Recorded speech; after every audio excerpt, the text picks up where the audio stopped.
welcome to Travel Beans. Today, Alex and I are in Stratford Upon Avon and I am in a tree.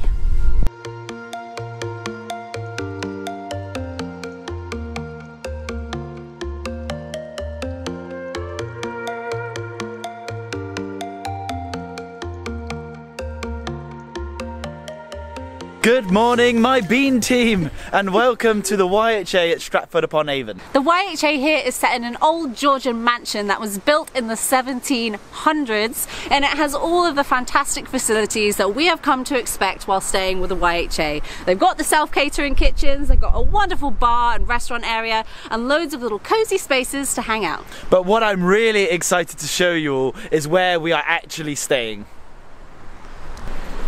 So this beautiful little pod is what we are calling home for the next 2 nights. What we really like about it is it kind of feels like you're camping, but still with all the luxuries of having a proper hotel room. Inside is a lot more spacious than I first imagined it to be. Not only have we got the double bed in the back corner there, but we also have this huge corner sofa which also turns into another bed. Since we arrived here, Alex and I have actually been discussing a lot living in a place like this. We already have been interested for a long time in maybe buying a van to live in or a tiny home, so this is a really nice practice run for us. I think they've used the space inside the pod really well, and they even have space at the back for your own ensuite bathroom, so you don't have to be going back and forth into the main building. This is my first time in Stratford. Every time I ask anyone what their opinion is of Stratford, they always say the same thing if they've been. They go, "Oh, I love Stratford." Every time. And I say, why? They go, "Oh, it's just lovely." They never tell me any reason why it's so nice. So today, let's go and find out some things about it. We know that it's the home of Shakespeare. Can't say when I was a kid that I bloody love that guy, but I'm sure he's a decent bloke. I hated him as a child. Yeah. All that work he made us do at school. He causes a lot of pain with his subtle undertones. Anyway, we have been armed with a map and a selection of things to go and see. We've been told that just getting lost and walking around is the best thing to do. So come on guys, hop in the car, let's go.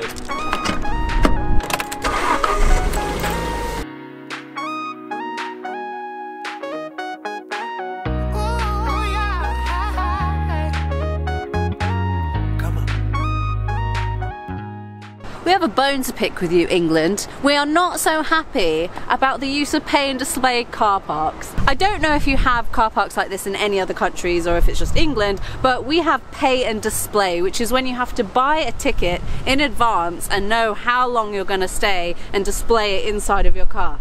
Now, I don't know about you guys, but Alex and I never know how long we plan to stay in a place. We could be here 1 hour or we could be here 10 hours. Who bloody knows?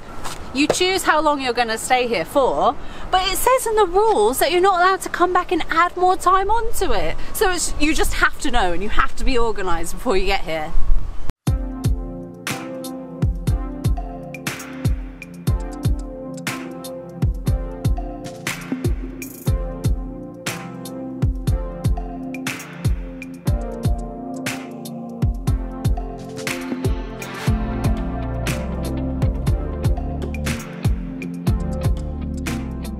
The walk into Stratford Upon Avon Centre is beautiful.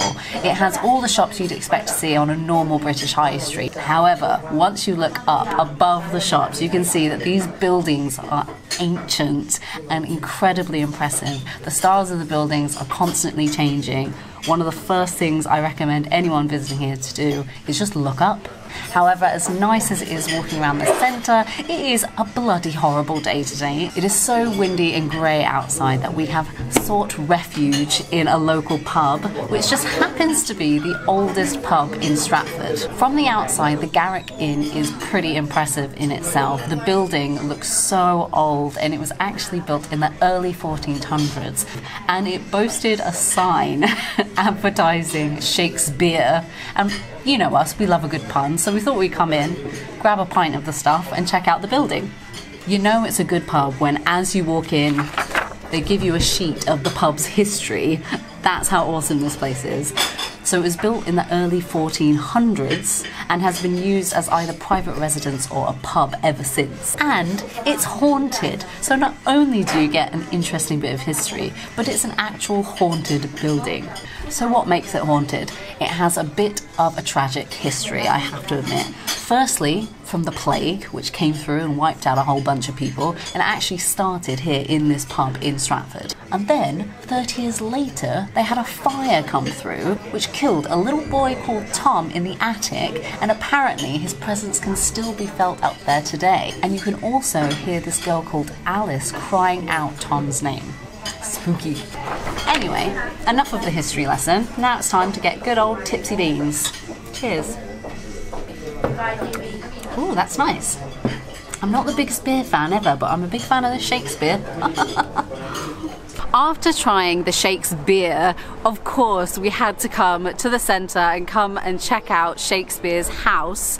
This is rated as one of the top things to do here in Stratford Upon Avon, and it is definitely something that is worthwhile doing. At the risk of sounding completely uncultured, Alex and I have decided not to go into Shakespeare's House today.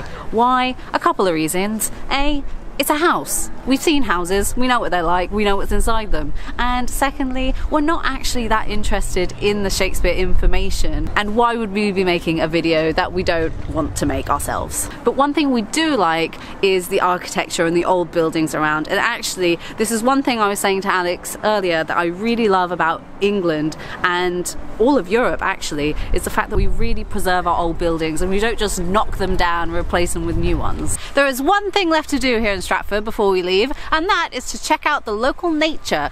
And luckily, this place here is only 2 kilometers away from our hostel. So on the other side of the river here, I think it's called Charcot Park. They have a really beautiful house and huge grounds there. It is about £25 to go in. However, running just alongside it for free is also a National Trust walk, so we have taken the free option. This is a great place to get a glimpse of some local wildlife. They have an abundance of deer. They have one of the largest heronies, I think, which is a breeding ground for herons around.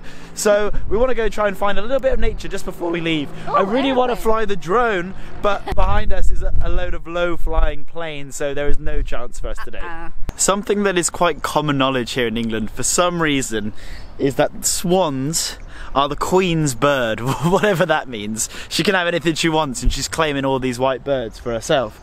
From my understanding, that if you kill one of these, you can go to jail. And I remember when I was at university in York, there's loads and loads of swans and ducks around the place. If you killed a swan, you would be kicked out of the university. But if you killed someone, a human, you could go to jail, and then you can come back after and continue your studies. That's such a weird fact. Yeah, really crazy fact.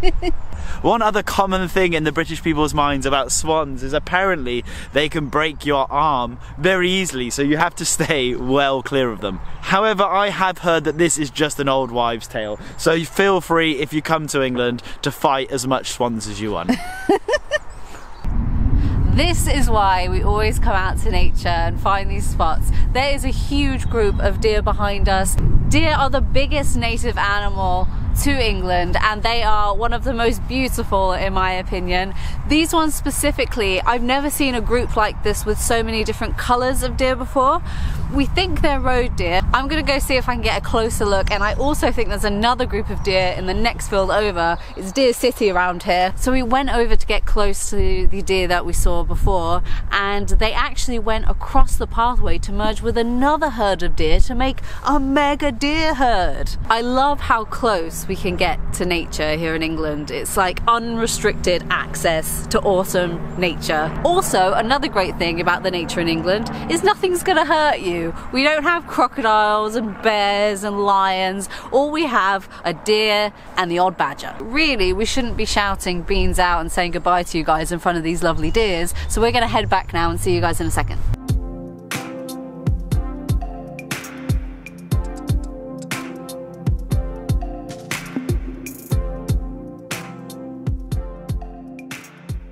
Alex, come look at this tree! Yes! I'm in a tree! It's what I've always wanted!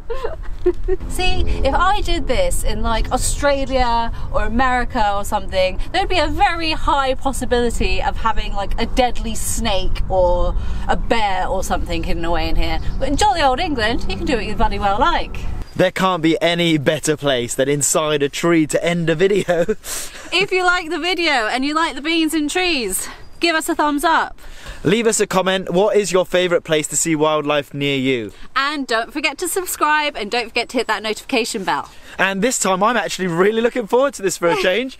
I will not get to do this very often. Thank you very much for watching. Get ready for it, it's coming. And beans out!